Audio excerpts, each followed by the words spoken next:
Ah, vraiment. Gloire à Dieu. Alléluia. Amen. Est-ce qu'on peut prendre nos Bibles dans le livre de Ecclésiaste? On va continuer notre série sur cette belle aventure que nous sommes en train de suivre depuis maintenant quelques semaines. Nous sommes à notre 5e semaine. Christ, le filet jeté dans la mer. Dis avec moi, Christ, le filet jeté dans la mer. Et nous sommes en train de parler des mystères ou encore des principes à connaître au sujet de la prospérité financière selon Dieu et selon la Bible. Dieu veut aussi que nous soyons prospères, mais pour cela, on doit connaître sa parole. Et nous avons déjà dit beaucoup de choses. Là, je vais te montrer quelque chose avec le peu de temps qu'il me reste et tu vas comprendre pourquoi je prends ce passage de Ecclésiaste chapitre 3. Prends avec moi le chapitre 3 au verset 1. On va lire à partir du verset 1.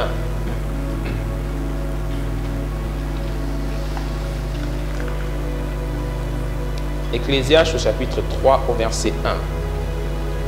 Si tu y es, dis avec moi Amen. Il est écrit ceci.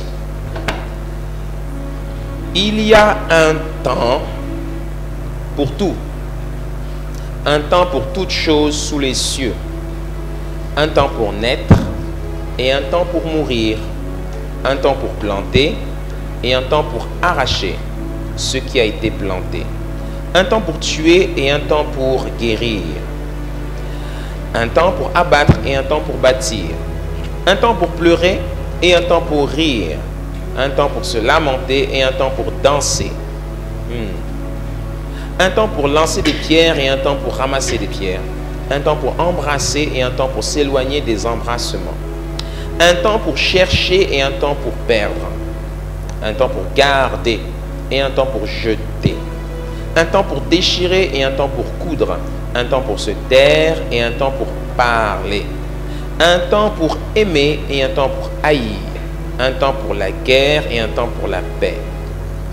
Maintenant, il pose une question. Quel avantage celui qui travaille retire-t-il de sa peine?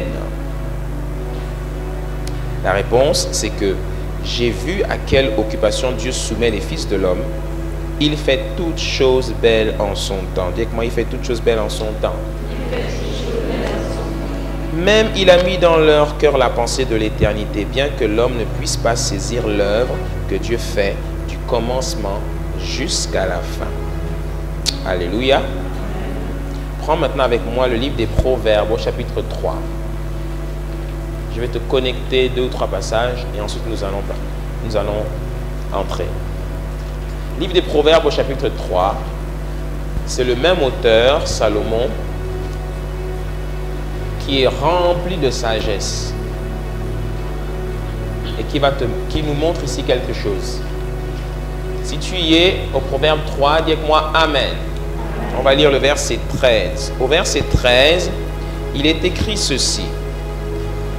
Heureux l'homme qui a trouvé la sagesse et l'homme qui possède l'intelligence. Dis avec moi la sagesse et l'intelligence. Car le gain qu'elle procure est préférable à celui de l'argent et le profit qu'on en tire vaut mieux que l'or. Elle est plus précieuse que les perles, elle a plus de valeur que tous les objets de prix. Dans sa droite est une longue vie, dans sa gauche la richesse et la gloire. Dis-moi la richesse et la gloire. Il continue plus loin son discours, son exposé dans le chapitre 4 au verset 7, lorsqu'il dit « Voici le commencement de la sagesse. Acquiert la sagesse et avec tout ce que tu possèdes, acquiert l'intelligence. » Dis-moi la sagesse et l'intelligence. Exalte-la et elle t'élèvera. Elle fera ta gloire si tu l'embrasses. Elle mettra sur ta tête une couronne de grâce. Elle t'ornera d'un magnifique diadème. Écoute mon fils et reçois mes paroles et les années de ta vie se multiplieront. Alléluia. Salomon nous dit dans ces passages qu'il y a un temps pour tout dans la vie. Tu sais, il y a un temps pour tout dans la vie. Un temps pour ci, un temps pour ça, un temps pour ci, un temps pour ça. Quel avantage l'homme tire-t-il à travailler? Quel avantage l'homme tire-t-il de sa peine? Eh bien, Dieu fait toutes choses belles en son temps. Tu peux connaître la peine aujourd'hui, mais il y a un temps où la chose est appelée à devenir belle. Amen. Mais il dit une chose, bien qu'il y ait un temps où la chose est encore invisible et un autre où elle paraîtra, un temps où elle est encore immature et un autre où elle deviendra mature, sache que entre le point A et le point B, tu as un travail extrêmement important à faire. Acquiert la sagesse et l'intelligence. Tourne-toi vers ton voisin et dis-lui, acquiert la sagesse et l'intelligence.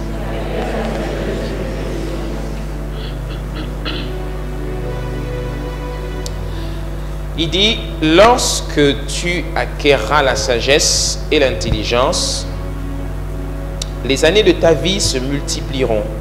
Exalte-la, elle te donnera la gloire, un diadème, etc., etc. Tout ce qu'il dit ici, qui ne rêve pas de l'avoir dans la vie? Tout le monde aimerait avoir la couronne de grâce, la distinction, l'élévation. Tout le monde aimerait avoir ça, l'argent. Dieu n'a aucun problème à ce que l'on désire avoir de l'argent dans la vie. Dieu n'a aucun problème avec ça. C'est pour cela que chaque fois que je regarde des hommes de Dieu qui tirent sur le fait de s'intéresser à l'argent, je dis, malheureusement, ceux-là n'ont pas compris ce genre de passage dans la Bible. C'est très présent dans la Bible, le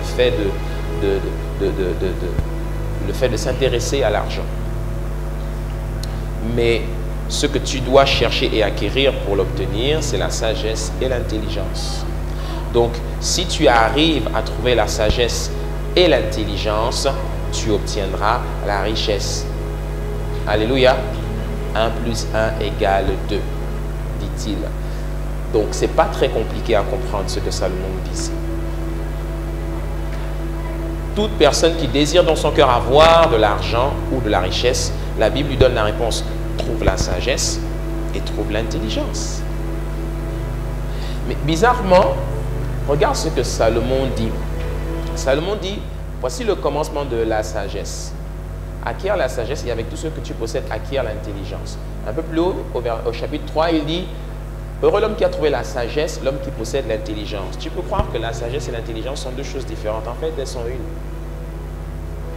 Elles sont une, puisque après, il dit, elle t'élèvera, elle fera ta gloire, elle mettra sur ta tête une couronne de grâce. Il parle au singulier, il ne parle pas au pluriel. Tu n'as pas remarqué? En d'autres mots, il est en train de te dire ici que l'intelligence et la sagesse, c'est une même chose, c'est une même personne. Mais, juste avant, dans le passage que nous avons lu, dans Ecclésiaste, il dit, il y a un temps pour ci et il y a un temps pour ça. Il y a un temps pour l'intelligence et il y a un temps pour la sagesse. En d'autres mots, ce que tu dois comprendre derrière, c'est que il y a un temps où tu vas acquérir de l'intelligence, et c'est ce que nous allons un peu voir aujourd'hui, et il y a un autre temps où la sagesse viendra.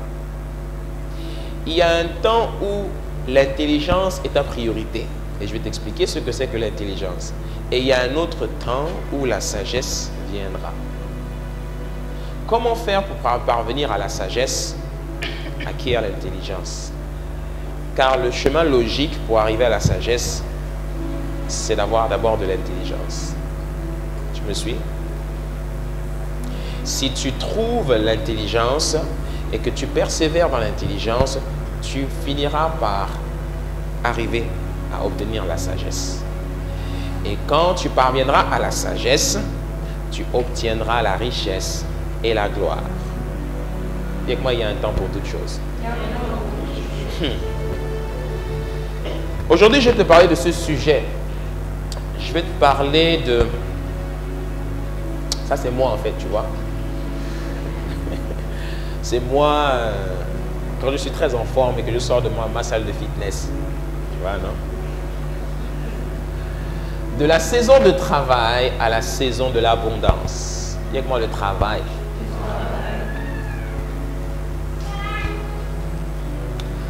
Salomon nous a dit que, dans Ecclésiaste, il dit, il y a un temps pour tout. dans la vie. Un temps pour ci, un temps pour ça. Le mot temps ici, c'est l'hébreu chronos. Quand tu lis ta Bible en français, chaque fois que tu vois le mot temps en français, ce n'est pas toujours le même mot en hébreu. Il y a des passages où c'est le mot chronos, c'est-à-dire qu'il te parle du temps de la montre. Midi, 15h, 18h. Et il y a un autre mot qui est traduit aussi par temps en hébreu que l'on prononce kairos. Dis-moi kairos. Kairos, c'est autre chose. Non, je me suis trompé. Ce n'est pas chronos ici, c'est kairos ici. Kairos veut simplement dire saison. Ok? Saison. Il y a le temps chronos qui est le temps de la montre, le matin, le midi et le soir. Et il y a le temps kairos qui est simplement le temps des saisons. Ce que beaucoup d'entre nous, on a du mal à discerner, et c'est là toute l'intelligence de la vie, c'est de comprendre que dans la vie, il y a des saisons. Il y a des saisons dans la vie. Celui qui est sage dans la vie, c'est celui qui sait se comporter de manière adéquate selon la saison. Quand il fait beau dehors, tu es en t-shirt, jean et basket. Dès qu'il commence à faire un peu frais, tu mets une chemise manche longue ou un pull. Quand il pleut, tu sors le parapluie. Quand il fait nuit, tu mets les pleins phares pour pouvoir être éclairé sur la route. Celui qui roule en pleine nuit alors qu'il fait nuit noire dans nos rues gabonaises où il n'y a pas de lampadaire et qui n'allume pas ses phares, il risque de rentrer dans un poteau et de faire un accident. S'il se met à pleuvoir fortement et que tu sors sans parapluie, les gens vont dire « Oh frère, sœur, ça ne va pas, il faut prendre le parapluie. Il faut te couvrir. » Quand il pleut dehors, tu viens de te réveiller le matin et il pleut, tu regardes derrière le rideau, tu vois qu'il pleut, tu ouvres le placard et tu prends les habits adéquats à la saison. Amen. Donc, celui qui voit la saison dehors, mais qui ne sort pas avec les habits adéquats, est stupide et insensé. C'est comme en France, quand il fait très froid, quand il fait moins 5, moins 10 degrés et que tu sors en t-shirt, les gens vont dire tu es malade. Donc, on se revêt des vêtements adéquats à la saison dans laquelle nous sommes. Pourquoi? Parce que la vie est faite de saisons. Quand un enfant vient au monde, il vient au monde en tant que nouveau-né. C'est une saison de la vie. Puis, il devient un enfant. C'est une autre saison de la vie. Quand l'enfant est nouveau-né, il prend le sein. Quand il est devenu un peu plus grand, on lui commence à lui donner du biberon. Même si je sais qu'il y a des enfants qui prennent le biberon dès qu'ils sont nés. Après, il commence à manger de la nourriture solide. C'est une autre saison. Et quand il commence à manger de la nourriture solide, c'est encore papa ou maman qui lui donne à manger. Puis, il y a une autre saison où c'est l'enfant lui-même qui commence à manger. Et quand l'enfant commence à devenir autonome, il commence à apprendre un certain nombre de choses. De toute façon, depuis le début, il apprend un certain nombre de choses. Alléluia. Hein? Donc, selon la saison, tu es censé retenir un certain nombre de choses. Mais ce que tu retiens dans la saison présente te prépare à la saison d'après. Ainsi, la saison dans laquelle tu es aujourd'hui est en train de te préparer à la saison dans laquelle tu t'apprêtes à rentrer. C'est pour ça que Salomon dit, il y a un temps pour tout. Il y a un temps pour pleurer et il y a un temps pour rire. Il y a un temps pour tuer et il y a un temps pour, je ne sais plus, il y a un temps pour abattre et il y a un temps pour bâtir. Il y a un temps pour tout. Donc, selon la saison dans laquelle tu es, à toi de savoir ce qu'il faut faire pour être prêt pour la saison d'après. Parce que tu le veuilles ou non, les saisons viendront. Que tu le veuilles ou non, la saison viendra. Il n'y a personne qui sort, qui va dehors et qui dit qu'il ne pleuve jamais, qu'il ne pleuve jamais. Il va pleuvoir. Chaque année, on sait qu'il y a la saison sèche et la saison des pluies. On sait qu'en Europe, il y a la saison d'hiver, d'automne, de printemps et d'été. Les saisons viennent et elles se répètent tant que la lune et le soleil seront en haut là-bas. Dieu a dit que tant qu'il il y a les semailles, la moisson, etc. Je ne me rappelle plus très bien le verset. Eh bien, il y aura toujours des saisons. Ok? Donc, dans la vie, il y a des saisons. Et tu dois savoir discerner dans quelle saison tu es. Parce que selon la saison, tu arriveras à parvenir à la maturité de ce que tu es en train d'accomplir. Mais attention, si tu es dans la saison dans laquelle tu es et que tu n'acquiers pas la sagesse et l'intelligence dont tu auras besoin après, ce qui risque de se passer, c'est que quand la saison va sonner, tu n'y rentreras pas. Ou du moins, si tu y entres, tu risques de souffrir alors que tu n'étais pas censé souffrir dans cette saison. Voilà pourquoi, avec le temps, quand je médite sur ça, je comprends qu'en fait, il y en a qui traversent des difficultés financières aujourd'hui parce qu'ils n'ont pas su acquérir l'intelligence et la sagesse qu'il fallait dans la saison précédente. Il y en a, vous n'êtes pas censé être fauché aujourd'hui. Il y en a, vous êtes censé avoir déjà de l'argent. Vous êtes censé être à un autre niveau. Le problème, c'est ce que j'ai dit au tout début avant que j'ouvre mon message. C'est que beaucoup d'entre vous, vous avez des excuses. Vous n'arrêtez pas de donner des excuses qui vous maintiennent en arrière. L'histoire de l'argent là et de la prospérité financière, c'est une affaire de saison. Si tu acquiers l'intelligence qu'il faut, et quand on parle d'intelligence, on parle des principes. Si tu acquiers l'intelligence qu'il faut, si tu comprends les principes qu'il faut, si tu comprends les principes que Dieu t'enseigne dans la saison présente, ça te préparera à gérer la saison d'après. Le célibat est une saison. Le mariage est une saison. C'est de ça dont on parlera la semaine prochaine. Waouh, je suis tombé dessus en plus. Cette semaine, ouais, c'est le premier jour de la semaine. Les saisons du couple, n'est-ce pas? C'est de ça dont on parlera. Il y en a qui rencontrent des difficultés dans leur couple parce que dans la saison de célibat et la saison de fiançailles, ils n'ont pas su retenir les bons principes. Et ils ont des problèmes dans leur couple aujourd'hui. Et ce qui est bizarre avec les saisons, c'est que quand tu te rends compte que tu n'as pas retenu les principes de la saison précédente, même si aujourd'hui tu comprends, c'est difficile de revenir en arrière. C'est très difficile. C'est pour cela que la vie est une question de sagesse. Il faut être sage dans la vie. Alléluia. Quand j'ai commencé ce ministère avec mon épouse, j'avais reçu l'appel. J'avais entendu l'appel dans mon cœur. Et le Saint-Esprit m'avait dit, prépare-toi, parce que ça viendra. Et tu devras te préparer à y entrer. J'étais dans une saison et j'avais des principes à apprendre. J'ai appris ce que j'ai pu apprendre, d'autres, je suis passé à côté. Mais lorsque le temps a sonné, même quand des gens me disaient, c'est pas ton temps, je sentais dans mon esprit que c'est mon temps en fait. Il faut que je rentre. C'est ma saison. C'est ma saison. Et quand j'étais en train de rentrer dans la saison, je me rendais compte qu'il y avait des principes que j'avais ratés. Et je me suis posé une question. Est-ce qu'il ne faut pas ne pas entrer et retourner en arrière, prendre le temps d'apprendre les principes et après je rentre? Mais quelque chose me disait que si je retournais en arrière pour prendre le temps d'apprendre les principes, c'est comme si la saison allait passer. Donc j'ai senti une vague en fait qui passait et c'était ma vague et je devais la prendre pour partir. Alléluia. Tu es avec moi, fais comme ça. Donc dans la vie, tout est une question de saison. Donc aujourd'hui, tu es seul, mais le temps où ton Boaz viendra frapper à la porte viendra. Il faut te préparer. Parce que si tu ne te prépares pas, tu risques de faire capoter ton couple demain.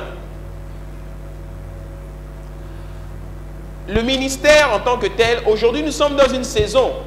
La maison du bâtisseur, nous sommes dans une saison. Il y en a même, Dieu vous a amené ici, dans l'église, et Dieu vous a dit, ta bénédiction est ici. Mais, bien qu'au début tu avais compris cela, bizarrement, le temps a avancé et tu as commencé à changer, tu as commencé à te poser des questions, et puis tu as trouvé un prétexte, et boum, tu t'en vas.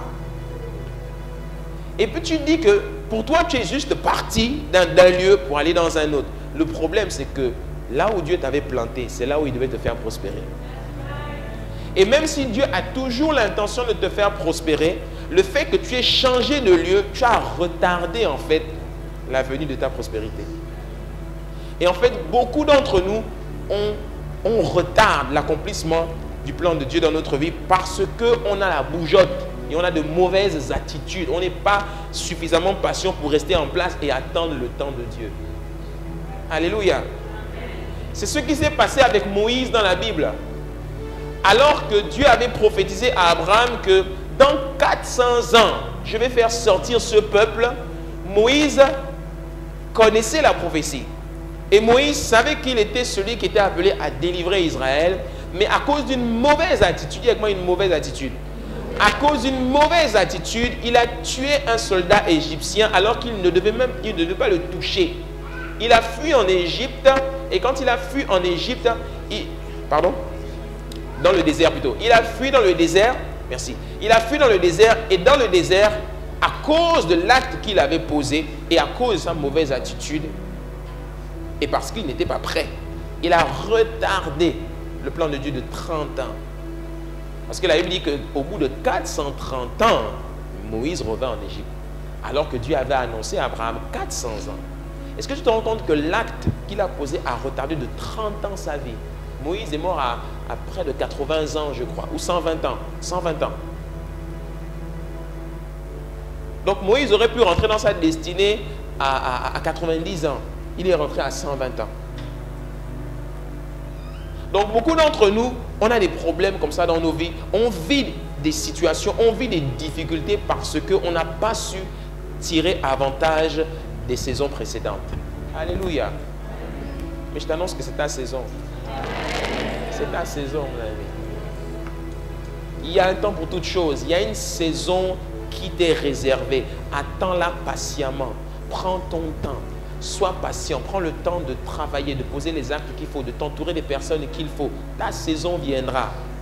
Quand tu sais que ta saison viendra, tu es calme.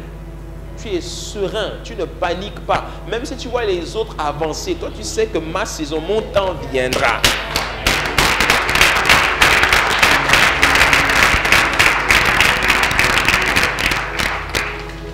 Et quand nous parlons de prospérité, Dieu dit que il fait toutes choses belles en son temps. Ok? Il fait toutes choses belles en son temps, mais pendant le temps où tu es, le temps que tu es là où tu es, tu dois acquérir l'intelligence. Hein? Et il y a une saison qui est très importante dans la vie, que j'ai appelée la saison de l'apprentissage. Hein? Pour moi, c'est la saison la plus importante de la vie. La saison de l'abondance ne vient pas comme ça. La saison de l'abondance, c'est une saison où on est au repos, où on est tranquille et puis on jouit de notre abondance. Mais personne ne vient au monde et puis tout de suite il est dans l'abondance. Même l'enfant d'un riche, même si son père a de l'argent, ce n'est pas son argent, c'est l'argent de son père. Il doit apprendre pour pouvoir en être digne demain. Ok? Donc, dans la vie, il y a une saison d'apprentissage. Il y a une saison d'apprentissage. Et dans comment appelle-t-on cet apprentissage? Comment vivons-nous cet apprentissage? Qu'est-ce que nous sommes censés recueillir durant cet apprentissage? Eh bien, Salomon répond dans le livre des Proverbes au chapitre 4, au verset 1 jusqu'à 4. Il dit: écoutez mes fils, l'instruction, dis-moi l'instruction. L'instruction d'un père, et soyez attentifs pour connaître la sagesse. Car je vous donne de bons conseils. Ne rejetez pas mon enseignement. J'étais un fils pour mon père, un fils tendre et unique auprès de ma mère. Il m'instruisait alors et il me disait que ton cœur retienne mes paroles, observe mes préceptes et tu vivras. Dis-moi l'instruction. Regarde ce que je te montre ici. Durant la saison de l'apprentissage, tu dois t'instruire. S'instruire, c'est acquérir de la connaissance. Car la saison de l'abondance viendra. Mais ce qui va te permettre de grandir en intelligence, c'est l'instruction. Par exemple, pour te donner un exemple concret, il y en a aujourd'hui, vous avez du mal à trouver du travail. Vous avez du mal à vous faire embaucher dans certaines organisations parce que vous n'avez pas l'instruction adéquate. Ok? Il y en a, vous avez 35 ans, 40 ans, vous avez du mal à être embauché.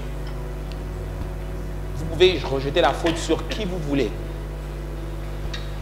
Moi, tout ce que je constate et tout ce que le commun des mortels constate, c'est que tu as 40 ans. Qu'est-ce qui s'est passé entre, je dirais, 12 ans et 40 ans? Ah, pasteur, il s'est passé beaucoup de choses. Mes parents m'ont haï, mes parents m'ont jeté dans un puits, etc., etc. Tout ce que tu veux. Chacun son histoire. On arrive tous à la ligne d'arrivée. Tout le monde a un couloir, mais tout le monde n'a pas expérimenté les mêmes choses dans le couloir. Mais une chose est sûre, c'est qu'il y a un moment où tu devais discerner que malgré les turpitudes que j'ai, je dois me préparer à la saison. Je dois me préparer. Moi, par exemple, quand ma maman m'avait envoyé à l'étranger pour faire mes études, j'ai connu aussi des difficultés comme tous les jeunes de mon âge. Je devais travailler, j'ai eu deux boulots, j'ai travaillé pour payer mes études, j'ai travaillé pour pouvoir avoir de l'argent de poche, etc. Il y avait des fois où mes parents me mettaient bien et d'autres fois moins bien. Mais malgré cela, toutes les expériences que je vivais, l'église, les amis, les sorties, les fois où j'ai vraiment fait de grosses bêtises, j'ai même failli faire de la tôle, c'est pour te dire. Hein? J'ai fait de toutes sortes de bêtises. Mais il fut un temps où j'ai commencé à remarquer que la vie là, il faut se préparer pour demain. Et qu'est-ce que j'ai fait? J'ai commencé à sentir dans l'esprit que l'histoire de la parole de Dieu là, je dois creuser ça.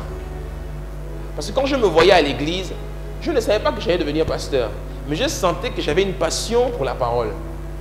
Donc j'étais passionné naturellement, mais au bout d'un moment, j'ai commencé à me dire, il ne faut plus que je lise juste la Bible ou que je la médite. Il faut que je commence à me préparer parce que j'ai l'impression que Dieu veut m'utiliser avec la parole. Mais je ne savais pas comment. Alléluia. Et j'ai commencé à méditer la parole. J'ai commencé à l'étudier. J'ai commencé à écrire des choses. Parfois, il y a des messages que je vous donne. Ce sont de vieilles notes que j'ai ressorties qui sont toujours dans mes tiroirs. Et vous dites, ah, pasteur, tu es frais, le message était bon. Écoute, Joe, j'ai reçu ça depuis.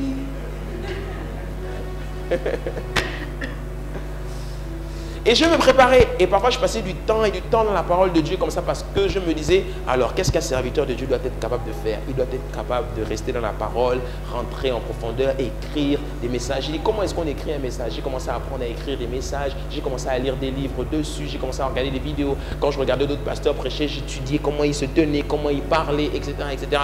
J'étais en train de me préparer. C'est pour ça que quand je suis là aujourd'hui, j'ai dit, ouf, je m'en sors plutôt bien. Alléluia. Donc, durant la saison de l'apprentissage, tu dois grandir en instruction. Rappelle-toi, nous sommes en train de parler de prospérité. Et je vais y venir tout de suite. Alors que la prospérité arrive, alors que la saison où tu devras apprendre à avoir beaucoup d'argent arrive, tu dois te préparer aujourd'hui à comment tu vas gérer ça demain. Le problème, c'est que nous, beaucoup d'entre nous, on est juste là, on attend que ça tombe. On ne se prépare pas, on attend. Non, tu n'as pas remarqué que ça ne tombe toujours pas. Pourquoi? Parce que celui qui fait tomber ça, c'est Dieu. Et tant que Dieu voit que tu n'es pas prêt, ça ne tombera pas. Dis-moi l'instruction. Regarde ce qu'il dit encore. Il dit l'instruction d'un père. Dis-moi un père. Nous avons tous des pères dans la vie. On a parlé longuement du père spirituel, etc.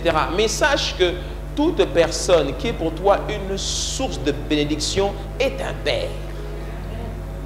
Ainsi, dans la saison de l'apprentissage, il y a une activité bien particulière que tu fais ou que tu es censé faire qui te permettra d'acquérir de l'instruction. Cette activité s'appelle un emploi. Dis-moi un emploi. La plus belle école dans la vie, c'est l'école du travail. Et durant le travail, durant le temps où tu es encore employé, c'est là que tu dois vraiment apprendre le plus de choses pour pouvoir te préparer à la saison de l'abondance. Parce que dans la saison de l'abondance, tu ne travailles plus pour quelqu'un. Tous ceux qui sont encore à un poste d'emploi, vous êtes dans la saison de l'apprentissage. Moi, je ne travaille plus pour quelqu'un. Je suis sorti de cette saison depuis très longtemps, moi et mon épouse. Pourtant, j'y ai passé beaucoup de temps. Tu vois. Mais j'ai appris beaucoup de choses. Si tu me dis aujourd'hui, retourne travailler pour quelqu'un, je dis, je ne peux pas. Je ne suis plus dans cette saison, en fait. Tu vois. Et attention, ce n'est pas parce que je dis emploi que ça veut dire que demain, tu ne travailleras plus, comment dire, vraiment pour quelqu'un. C'est-à-dire, quand je dis emploi, je dis, il y a un temps où tu es vraiment au service de quelqu'un. Tu es employé. Et il y a un autre temps où tu fonctionnes seul maintenant. Tu peux avoir un temps où tu fonctionnes seul tout en gardant un emploi. Mais là, je suis en train de te parler de saison. Je te parle de choses spirituelles. Alléluia. Donc, il y a un temps où tu es en train d'apprendre auprès de quelqu'un que Salomon appelle ici un père. Lorsque tu es employé, celui qui t'emploie est pour toi un père. Pourquoi est-ce qu'il est un père pour toi? Parce qu'en échange du temps et du travail que tu lui fournis, il te donne ce qu'on appelle un salaire. Et ce que tu dois savoir, et c'est là où ça commence à devenir intéressant, c'est que Dieu va déterminer ta capacité à entrer dans la saison de l'abondance en regardant comment tu gères ton salaire. Alléluia. Ton patron, c'est un père pour toi. Il peut être le plus mauvais patron du monde. C'est un canal par lequel Dieu passe pour te bénir. C'est pour cela que tu ne dois jamais maudire ton patron. Il y en a, vous travaillez, mais vous maudissez vos patrons. Vous les insultez. Ils sont de mauvais patrons. Ils nous payent mal. Ils te payent mal, mais ils te payent quand même. Oui, mais moi je mérite 500 000, il m'en donne que 200. Il t'en donne 200. Tu n'es pas content? C'est mieux que zéro. Oui, mais nos patrons, ils ne nous ont toujours pas payés depuis des mois et des mois et des mois et des mois. On part du principe que tant que tu restes dans cette structure, même si tu n'as pas encore reçu ton salaire et qu'il promet qu'il va te le donner, reste calme. Prie pour qu'il puisse te donner l'argent. Il y a un temps où tu galères et il y a un temps où il va te payer. Mais le temps où tu galères là, ne l'insulte pas. Parce qu'il y en a, vous êtes champion pour aller rejoindre les comités de grève qui font les piquets devant les entreprises et les administrations, qui sont des espèces des voleurs comme ça, etc., etc. Tu es en train de maudire celui qui va te bénir. Toi, tu te dis, oui, mais c'est une histoire de patron qui ne nous respecte pas, il ne nous aime pas, c'est le pays, on ne comprend pas, etc. Tu oublies qu'au-dessus de ta tête, tu as Dieu qui te regarde et Dieu regarde ton attitude. Dieu regarde ton attitude. Dieu n'en a rien à faire de ton patron. Dieu regarde ton attitude. Parce que si tu parles comme ça, en temps de crise, alors que tu es encore dans ta saison d'emploi, qu'est-ce que ça va être plus tard? Il faut savoir rester calme alors que les païens et les non-croyants sont en train d'insulter les patrons, en train de faire les piquets de grève, etc. Toi, tu restes chez toi et tu pries tranquillement, tu restes calme, tu dis Dieu, tu vois les besoins, Seigneur, fais que ça se débloque pour que je puisse toucher mon salaire. Pas que tu ouvres ta bouche là pour maudire. Alléluia. Tu es un fils du royaume, tu n'es pas un Gabonais. Alléluia. Regarde ce qu'il dit plus loin, au verset 13, du même chapitre 4. Retiens l'instruction, ne t'en dessaisis pas, garde-la, car elle est ta vie. Ce qui va te garder, ce qui va te sauver demain, c'est l'instruction que tu acquiers aujourd'hui. Moi, ce qui me sauve aujourd'hui, c'est mon instruction dans la parole. Si je n'avais pas été instruit dans la parole, je n'aurais pas pu me tenir sur ce pupitre. Et si je ne pouvais pas me tenir sur ce pupitre, je me retrouverais très certainement dans le monde en train de travailler comme monsieur tout le monde. Et je serais là frustré à une position où mais je ne suis pas fait pour ça. Je ne suis pas fait pour ça. Mais dès que je regarde un peu le ministère, je me dis, je ne suis pas apte à faire cela. Parce que je ne me suis pas bien préparé pour cela. Mais pourtant, il fut un temps où je m'étais préparé. Et ce qui me sauve aujourd'hui, c'est ma bouche là. Ce n'est pas mon argent ou mes beaux costumes qui me sauvent, c'est ma bouche. Parce que ce qui sort là, Il fut un temps où je me suis instruit de ça. Alléluia. Dieu ne viendra jamais à ta place pour t'instruire. C'est ta responsabilité de t'instruire et d'apprendre pendant la saison d'emploi et d'apprentissage. C'est ta responsabilité. Je vais te dire tout de suite dans quelques instants quelle est la responsabilité de Dieu pendant cette saison. Toi, ta responsabilité, c'est d'apprendre le maximum de choses qui vont te préparer à l'avenir, d'acquérir de l'instruction, de la connaissance et une expertise.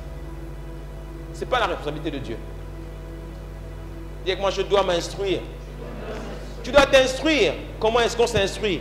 Tu t'instruis de toutes les manières possibles. Parce qu'il dit, avec tout ce que tu possèdes, acquiert l'intelligence et la sagesse avec tout ce que tu possèdes, avec ton argent, avec les livres, tout.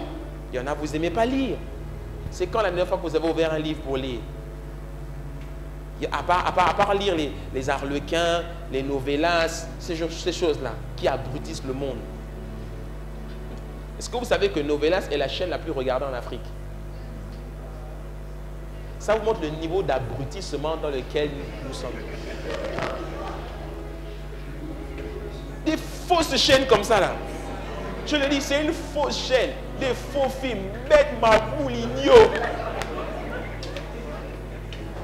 Des films qui te parlent de mensonges, de tueries, d'adultère, de sexe. Et les gens sont là devant. Oh. Je dis, c'est quoi c'est ça? Comment est-ce qu'on peut être passionné de ces choses-là? Tu es marié avec quelqu'un, tu as des enfants et tu aimes regarder les novellas. Mais tu vas tromper ton mari? Et beaucoup sont des chrétiens. Ils aiment regarder ça. C'est diabolique. C'est diabolique. C'est vrai ma fille, j'avance. C'est diabolique ces histoires-là. Arrêtez de regarder ça. Des fausses choses comme ça. Vraiment. Il fallait que je leur tire un peu dessus cela. Ça m'énerve. À chaque fois que je vois les gens regarder ça, je dis mais qu'est-ce qu'ils trouvent? Et puis avec des faux doublages. Hein. Oh Marie, tu n'as pas vu que tout ça. Je t'aime, tout ça. Et puis tu vois les fausses voix de filles là. Mais pourtant je t'avais dit que. Des faux trucs.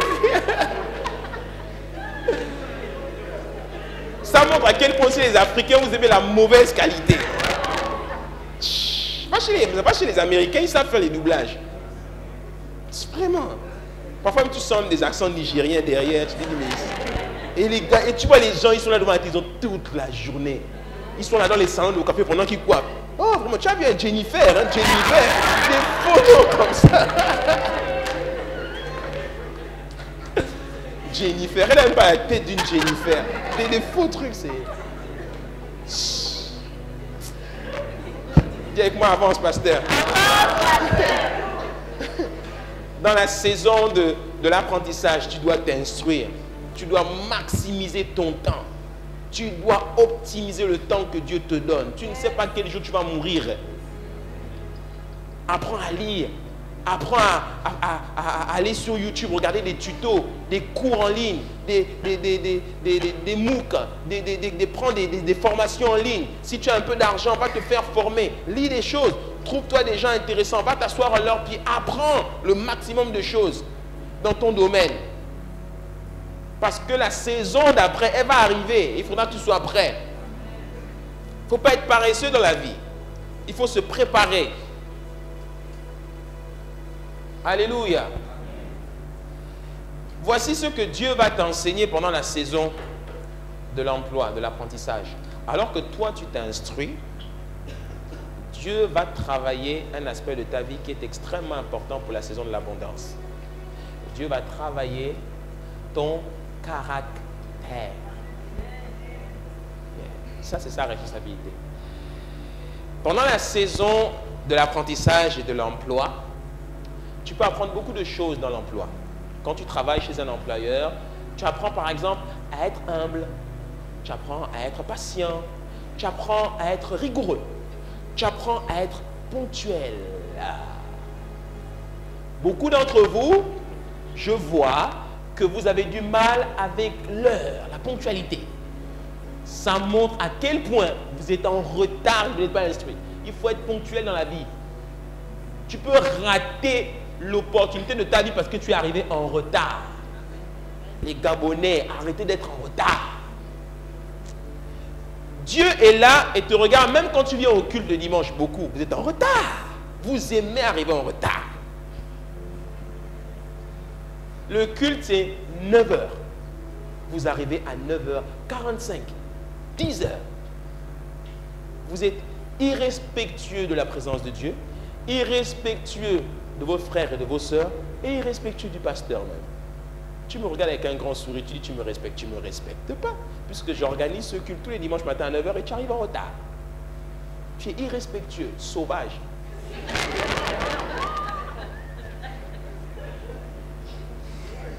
Arrête d'arriver en retard, viens à l'heure. Dans la vie, on ne vient pas en retard, on vient à l'heure.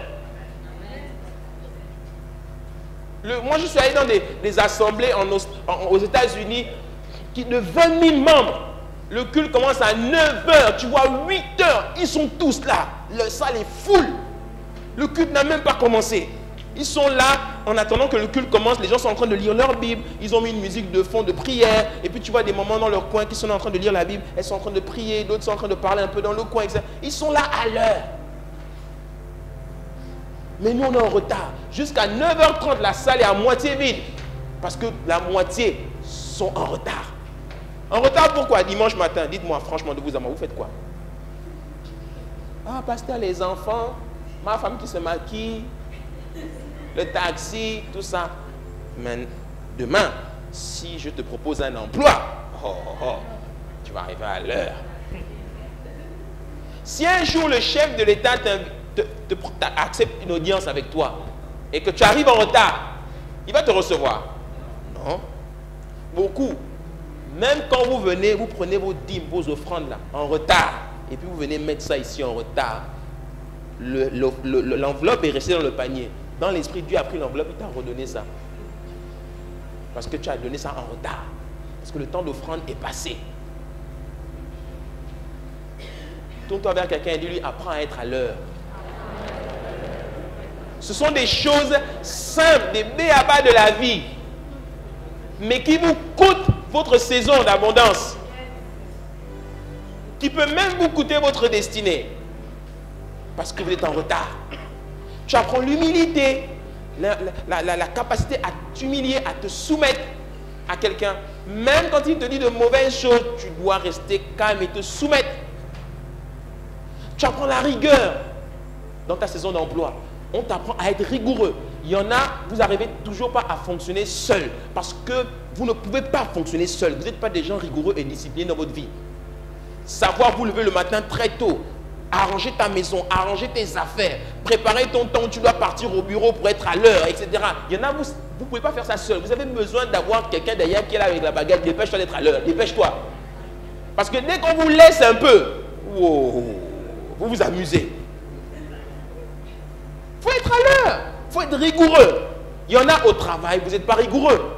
La capacité à rester concentré sur tes tâches et à finir le travail qu'on t'a demandé.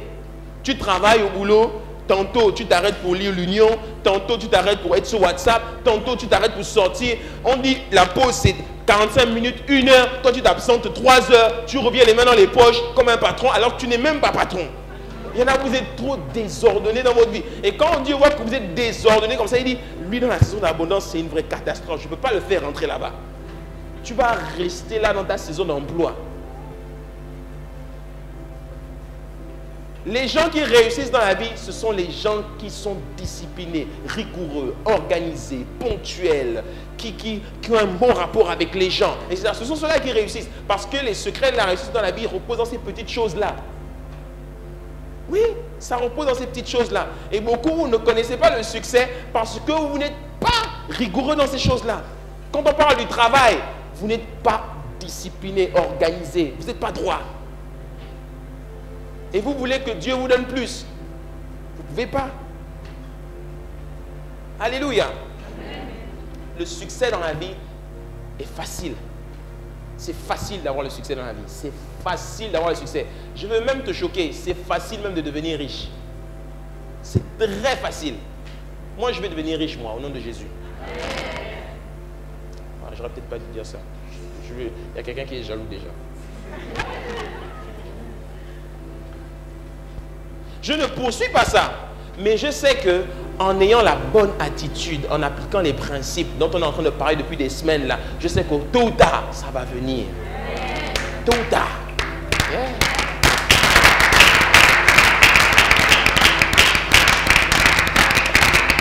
Donc, durant cette saison d'emploi, et je commence à adhérer, durant cette saison d'emploi, toi, ta responsabilité, c'est de tirer le maximum de choses, des principes de succès et de réussite dans la vie. Dieu, lui, va s'occuper d'une chose, ton caractère. Dis avec moi mon caractère. En d'autres mots, Dieu va t'éprouver. Tu sais pourquoi? Parce que dans la vie, tu peux connaître les principes. Tu peux connaître les clés du succès qui vont te propulser en haut. Mais ce qui va te garder en haut, c'est ton caractère. Beaucoup de gens sont arrivés en haut grâce à la compétence, mais ils ont un caractère vraiment pourri. J'étais assez intéressé par une émission que je regardais à la télévision. C'était l'émission qui est passée il y a quelques jours sur Canal, sur l'équipe de France 98, qui a remporté la Coupe du Monde 98. Et puis on interviewait les joueurs de l'époque. Et puis, il y avait Zidane aussi qu'on interviewait. Et puis, Zidane, à un moment, il dit avec un grand sourire, et le journaliste lui dit, mais alors depuis l'histoire du coup de tête, etc., vous avez remporté la Coupe du Monde, ok, mais après vous avez raté une autre Coupe du Monde quand même à cause du coup de tête que vous avez donné à l'Italien, là. Ok, alors depuis, ça va mieux. Il rigole, il fait, ouais, j'ai quand même changé depuis. Et puis il dit, alors je me mets moins en colère, je suis beaucoup plus calme, je me maîtrise mieux aujourd'hui, etc. Le gars, il a compris ses votes et il a pris le temps de se laisser changer. Tu vois, non? Parce qu'il s'est rendu compte qu'il avait du talent, mais son mauvais caractère lui a coûté une deuxième Coupe du Monde. Une Coupe du Monde, c'est bien, mais tant que tu as une Coupe du Monde face à des Brésiliens, parce qu'il termine son interview avec une phrase qui m'a trop fait sourire, il dit, finale de Coupe du Monde, face au Brésil, 3-0, je ne pense pas que ce soit encore possible. Je pense pas, franchement. Il dit, même en rêve. Face au Brésil, 3-0 en finale. Il dit, aujourd'hui, je ne pense pas que ce sera encore possible pour la France. Parce qu'il sait que c'était vraiment un coup de peau. Ce jour-là, les Brésiliens n'étaient pas dans leur meilleure forme. Et ça n'arrivera pas deux fois. Ah oui. Donc, il a compris que son caractère lui avait coûté quelque chose. Et le caractère peut te ruiner, le mauvais caractère. Et tout ce qui peut résumer, tout ce qu'on peut apprendre du caractère se trouve dans Galates chapitre 5 au verset 22. Quand Paul dit, mais les fruits de l'esprit, c'est l'amour, la joie, la paix, la patience, la bonté, la bienveillance, la foi, la douceur, la maîtrise de soi. Il dit, contre de telles attitudes, il n'y a pas de loi. Ceux qui sont en Jésus-Christ ont crucifié la chair avec ses passions. Crucifier la chair, c'est-à-dire travailler leur caractère, apprendre à se retenir. Tout est possible, mais tout n'est pas utile dans la vie. Hein? La version de la Bible française courant dit, c'est l'amour, la joie, la paix, la patience, la bienveillance, la bonté, la fidélité. Dis avec moi la fidélité. La fidélité, la douceur et la maîtrise de soi. Tout ceci résume des traits de caractère ou d'attitude dans lesquels Dieu va t'éprouver sérieusement. Dans l'emploi, Dieu éprouve ton amour. Dieu éprouve ta joie. Il y en a, le matin vous vous levez, vous n'êtes pas joyeux en allant travailler. Dieu dit, pourquoi tu n'es pas joyeux? J'aime pas mon travail, Seigneur. Tu n'aimes pas ton travail? Mais attends, rends grâce que tu en es un. Il y en a qui n'en ont pas. Et qui prient tous les jours pour que je leur en donne un. Et toi, tu te plains. Hein? Ouais, j'ai pas de joie, je suis pas en paix. Tu n'as pas la paix, j'ai du mal à trouver la paix. Mon emploi là ne me donne pas la paix. Je suis frustré avec l'emploi que j'ai. Il dit, tu n'as pas la paix? Il y en a, ils n'ont pas la paix parce qu'ils n'ont pas de travail. Je suis mal payé. Tu es mal payé, mais tu es payé. Ouais, mais j'arrive pas à arrondir mes fins de mois avec l'argent que je gagne. Et alors, tu arrives quand même à subvenir à quelques besoins. J'en connais qui n'ont même pas un pain à manger à la maison. Il y en a qui vivent à l'intérieur du pays, ils n'ont même pas l'eau, le courant. Ils sont assis sur des tables en bois, mais pas de courant, juste le portable pour éclairer un peu dans la maison. Mais il arrive à être joyeux avec ses enfants, sa femme, et puis ils font la fête autour du dîner. Toi, tu vis dans une bicoque, à Ngondje en plus. Et tu n'es pas content? Tu n'es pas content? Oui, mais papa, j'ai pas de voiture pour aller au travail. J'en ai marre du taxi, tout le temps les bouchons. Il y en a, ils sont en chaise roulante. Ils n'arrivent même pas à marcher, à se tenir debout. Tu sais ça? Tu te plains. Tu veux que je te fasse venir un accident là, que tu sois en chaise roulante pour savoir ce que ça fait de ne pas pouvoir marcher? Tu veux essayer? Dis non, Seigneur. Ouais. Arrêtez de vous plaindre. Hein? La bienveillance, apprends à être bon avec les autres. Apprends. Il y en a, même quand vous n'avez pas beaucoup, quelqu'un est vraiment fauché à terre. Tu sais qu'il est fauché à terre. Il vient te demander, frère, donne-moi même 10 000. Tu as les 10 000, mais tu lui dis non. Tu dis, mon frère, la vie là c'est compliqué. Moi, mais le jour où toi tu n'auras pas, mon frère, toi aussi on te dira non. Parce que Jésus-Christ a dit, ce que vous ne voulez pas qu'on vous fasse, ne le faites pas aux autres. Faut apprendre à être bienveillant. Il faut apprendre à être bon, la bonté. La fidélité, dis-moi la fidélité. La fidélité, Jésus-Christ a dit, soyez fidèles dans les petites choses et on vous donnera les grandes. Soyez fidèles dans ce qui n'est pas à vous et on vous donnera ce qui est à vous demain. Après être fidèle, il y en a beaucoup, Dieu regarde votre fidélité quand vous êtes sur votre lieu de travail. Moi, j'ai été très infidèle dans mon travail dans les années. J'étais très infidèle, ça va, c'est bon. Dès que j'arrivais à un emploi, j'avais vraiment la grâce. Hein. J'avais trop la grâce. Je ne faisais jamais une semaine sans emploi. Je trouvais du travail tout le temps. J'arrivais dans un poste, au bout d'un mois, je fais ah, ça m'énerve. Et puis je viens dire à mon patron, je démissionne. Et j'avais tout le temps des CDI. Je trouve, à Paris en plus, hein, trouver un CDI, c'est compliqué. Je trouvais un CDI, je reste un mois, je dis à ma femme, bon chérie, vraiment là, je dois démissionner. Elle dit, encore aussi. Mais tu sais quoi avec le travail comme ça? Je dis, ah, je suis fatigué, je veux autre chose là. Oh. Et puis je démissionne. Ou bien je ne partais pas au boulot. Et puis je reste devant mon ordinateur pendant une semaine, j'envoie mon CV et on me rappelle. Monsieur, on a eu votre CV, venez travailler. Ah, j'ai un autre travail, ça. Et on me signe. Au bout de 3 mois, je ne suis pas content, je pars, allez. Et j'ai fait ça pendant un bon moment, jusqu'au jour où le travail ne venait plus.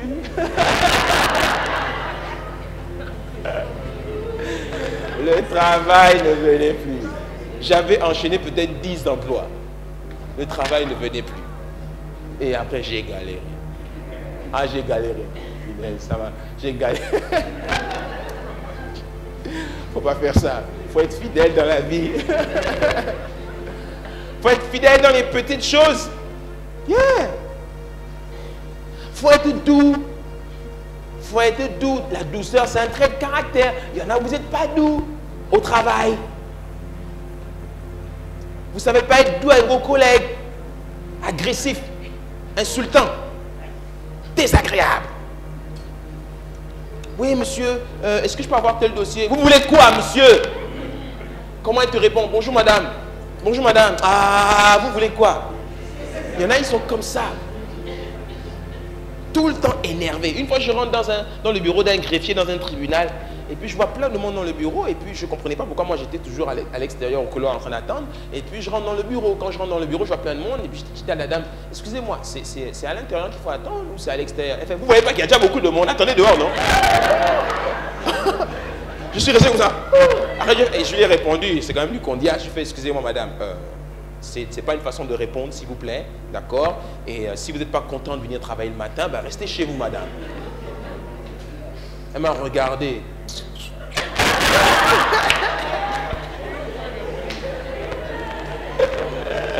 Un bon chip là, la gabonaise. J'ai fait, j'ai regardé cette personne, j'ai fait, malheureusement, cette personne restera dans la saison d'emploi là, toute la vie. Jamais. En plus, elle a osé chipper un serviteur de Dieu. Peut-être même qu'aujourd'hui, elle me regarde à la télé, elle me reconnaît, elle dit, oh, c'est le gars là que j'avais chippé. Donc, il est pasteur, je suis bien pasteur, maman. Reprends-toi.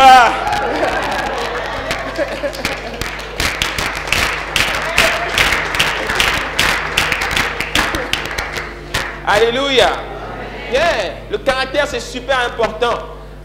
On parle de prospérité, mais même si on parle de prospérité, ça compte aussi. Ça compte aussi. Hein, la version parole, Yvonne dit, elle parle confiance dans les autres, apprendre à faire confiance aux autres, la douceur, la modestie, l'humilité, l'aptitude à céder et à s'adapter. S'adapter en toutes circonstances. C'est hyper important parce que le temps de l'abondance viendra. Et quand ce temps viendra, ton caractère va beaucoup compter. Beaucoup de gens, même s'ils ne sont pas chrétiens, ils sont païens. Je vous assure, il y a beaucoup de gens qui ont de l'argent. Ils ont un meilleur caractère que les chrétiens. Ouais. Et c'est leur caractère qui fait toute la différence alors qu'ils ne croient pas en Jésus-Christ. Mais ce sont des gens qui sont bons, généreux, disciplinés dans leur travail. Ce sont des gens qui donnent aux autres. Ce sont des gens qui sont humbles, simples dans la vie. Tu les vois, tu ne peux même pas savoir qu'ils ont de l'argent. Parce qu'ils sont humbles. Alléluia. Je regardais l'interview de Aimé Jacquet dans le même reportage. Et puis Aimé Jacquet dit, ce qui nous a fait gagner en 98, c'est notre humilité. J'ai dit, wow, un païen qui parle comme ça, c'est notre humilité. Il dit, l'humilité, ça nous a fait gagner la Coupe du Monde. Mais combien de gens sont en Christ, ils ne sont pas humbles. Pourtant, Jésus-Christ est appelé l'agneau de Dieu, caractérisé par son humilité. Alléluia. Allez, j'atterris. Regarde, c'est ce que Jésus-Christ a dit tout à l'heure, Luc 16. Celui qui est fidèle dans les petites choses l'est aussi dans les grandes. Plus loin, il dit, si vous n'avez pas été fidèle dans ce qui est à autrui, qui vous donnera ce qui est à vous? Hein? Qui vous donnera ce qui est à vous? Le caractère, c'est très important. C'est extrêmement important. Les chants de ce que vous pouvez monter. Je vais m'arrêter là. Le caractère, c'est extrêmement important. Parce que dans la vie, il y a des saisons. Dans la vie, il y a des saisons. Et dans toutes les saisons de la vie, tu dois apprendre des principes. Rappelle-toi que depuis des semaines, nous parlons de la prospérité financière et nous avons évoqué les colonnes de la sagesse, de la maison de la sagesse. Dis-moi la maison de la sagesse. Dans cette maison, on a évoqué les différentes colonnes. Les deux colonnes que nous n'avons pas encore évoquées, c'est celle de la gestion financière, sage et intelligente. Quand on parle de gestion financière sage et intelligente, beaucoup le salaire que vous avez, Dieu regarde simplement comment vous gérez ce salaire-là. Parce que c'est en regardant la gestion de votre salaire, c'est-à-dire comment vous l'utilisez, ce à quoi vous l'allouez, que Dieu voit s'il pourra vous donner beaucoup plus demain. Dites-moi mon salaire. Ouais. Ce salaire doit avoir une direction. Pour ceux qui se rappellent du processus divin d'une bonne gestion financière, sage et intelligente, tu comprends qu'il y a plusieurs manières de gérer son argent. Ton argent doit avoir des directions. Dis-moi, mon argent doit avoir des directions. Tout ton argent ne doit pas partir dans les dépenses. Une partie de ton argent doit servir à te protéger. Il y a les fondements spirituels, les prémices, ainsi que les dîmes. Et puis il y a aussi ce qu'on appelle l'épargne. Dis-moi l'épargne. Il y en a, vous devez apprendre à épargner. C'est extrêmement important. Apprendre à épargner.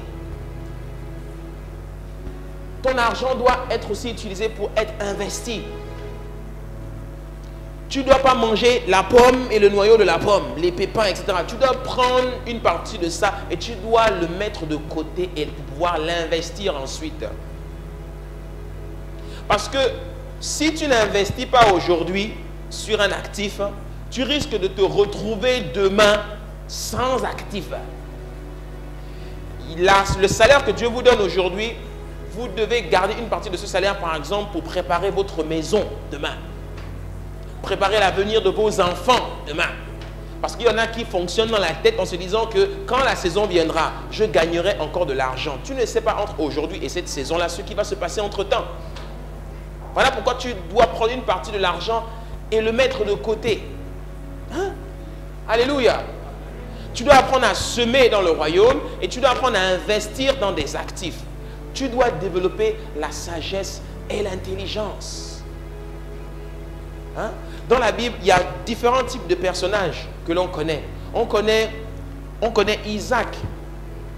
Isaac, la Bible nous montre qu'il était employé du roi Abimelech. il a séjourné sur le territoire des Philistins. Et là, Isaac, alors qu'il était sous l'autorité d'Abimelech, la Bible dit que Isaac a semé dans ce pays-là lorsque la famine est venue, et Dieu l'a béni et il devient très très riche.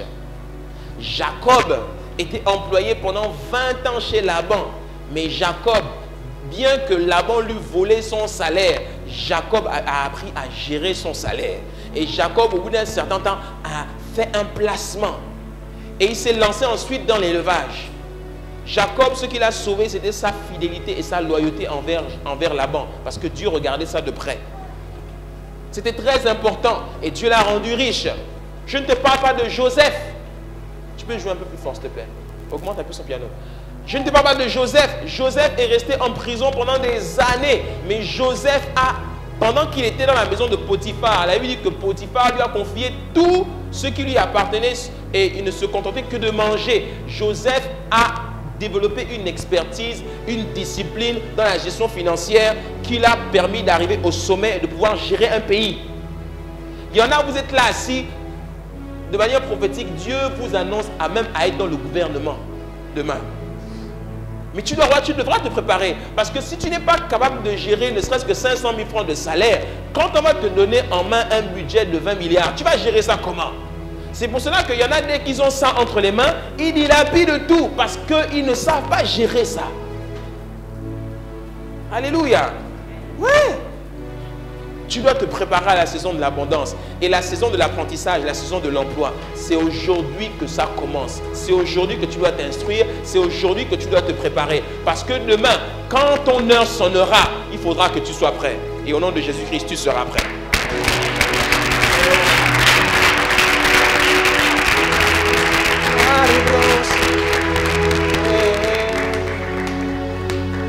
Alléluia. Que quelqu'un élève la voix maintenant et prie. Cette parole était pour quelqu'un ce matin. Il y a une saison pour toute chose dans la vie. Il y a un temps, une saison pour pleurer et une saison pour rire. Il y a un temps pour se lamenter et il y a un temps pour se réjouir. Il y a un temps pour semer et il y a un temps pour récolter. Il y a un temps pour s'asseoir, il y en a un autre pour être debout. Il y a un temps pour se taire et il y a un temps pour parler. Il y a un temps où tu toucheras un salaire et il y a un temps où ce sont les gens qui te donnent, ce sera à toi de donner des salaires. Mais il y a un temps pour toute chose et durant la saison de l'apprentissage, la saison de l'emploi, tu dois apprendre, tu dois te préparer, tu dois t'équiper. Parce que lorsque ton heure va sonner, il faudra que tu sois prêt. La prospérité viendra. L'argent viendra. Mais quand l'argent viendra, seras-tu prêt à le gérer correctement? Parce qu'il faut avoir de la sagesse et de l'intelligence.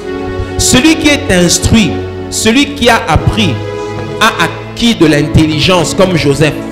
Et parce qu'il avait de l'intelligence, on a pu discerner que c'était quelqu'un de sage. Parce que la sagesse est ce temps-là où on ne fait que mettre simplement en application tous les principes d'une bonne gestion financière qu'on a reçus. Et on jouit de l'abondance dans laquelle nous sommes aujourd'hui. Alors que Joseph était esclave en prison, lorsque la saison d'abondance est arrivée, il n'est plus esclave, il a fini gouverneur et il avait des gens à son service. Parce qu'il avait été trouvé fidèle et loyal dans son service envers Potiphar et le chef de la prison. Ainsi, le lendemain, ainsi dans la saison de l'abondance, ce sont des gens qui étaient à son service. Seigneur, nous te disons merci pour ta parole.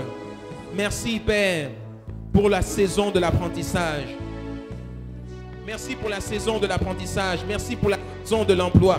Merci pour la saison du labeur, la saison où on apprend. C'est peut-être parfois douloureux pour certains, mais c'est une bonne saison parce que c'est la saison qui nous prépare simplement à l'avenir.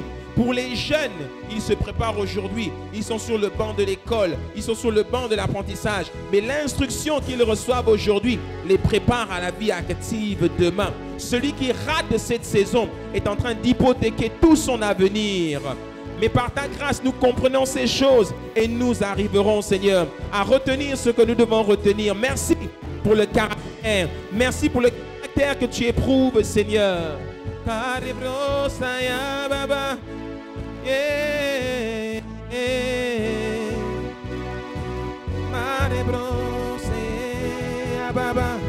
Oh, c'est ma saison. C'est ma saison. Yahweh, c'est ma saison. Oh, c'est ma saison. C'est ma saison. Oh, je le déclare, c'est ma saison. Au nom de Jésus, c'est ma saison. Je le déclare, c'est ma saison. Oh, c'est ma saison. Tel est ce que je prophétise. Elle viendra, c'est ma saison. Oh, elle viendra. C'est ma saison. Il y a une saison pour toutes choses. C'est ma saison.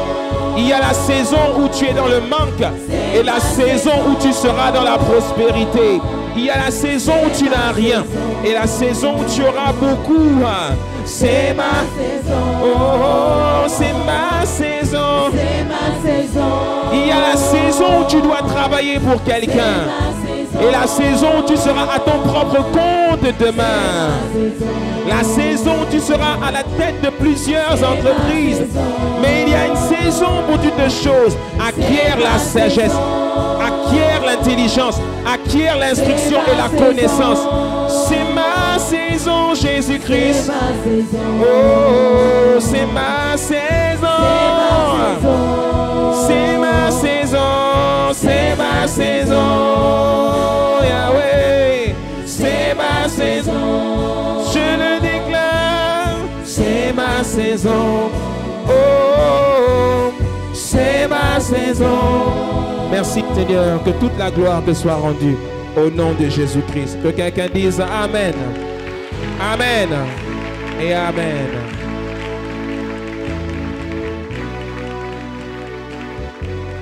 Amen, amen, amen. Prenons place quelques instants.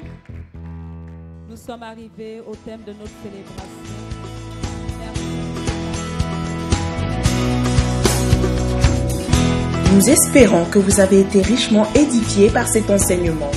Pour plus d'informations au sujet de l'église La Maison du Bâtisseur, vous pouvez vous rendre sur notre site internet www.lamaisondubâtisseur.com.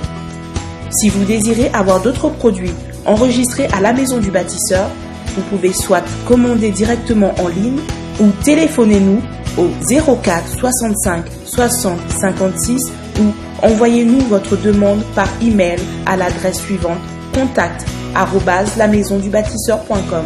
À très bientôt et que Dieu vous bénisse.